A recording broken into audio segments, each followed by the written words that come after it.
Today I'm going to show you how to have Google Chrome open specific pages at startup. So every time you launch your browser, your favorite websites are already waiting for you. This is a simple Chrome setting, but it can save you a lot of time if you always start your day with the same pages, like your email, dashboard, news site, or a work tool. If this tutorial helps you out, make sure to hit like and subscribe for more easy tech guides. Alright, let's jump right in.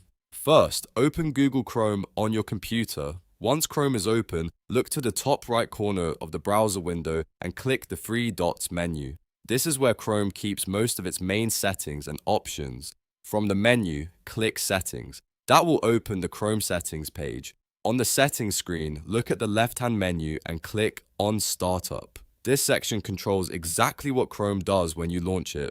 You'll usually see a few different options here, like opening a new tab page or continuing where you left off.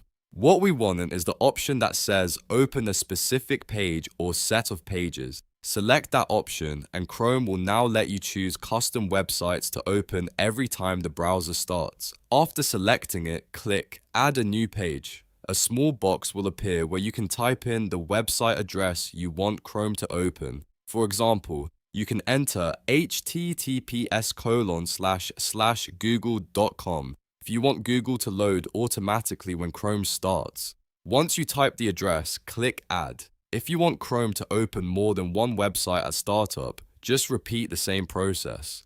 Click Add a new page again, enter the next website, and click Add once more. You can keep adding as many pages as you need, which is great if you use multiple websites every day. If you ever want to remove a page later, just come back to this same On Startup section and delete the websites you no longer want Chrome to open. This gives you full control over your startup pages, so you can easily update them anytime. And that's all there is to it. Now you know how to have Google Chrome open specific pages at startup, making your browsing routine faster and more convenient. If this video helped you, please like the video, subscribe to the channel, and turn on notifications so you don't miss the next tutorial.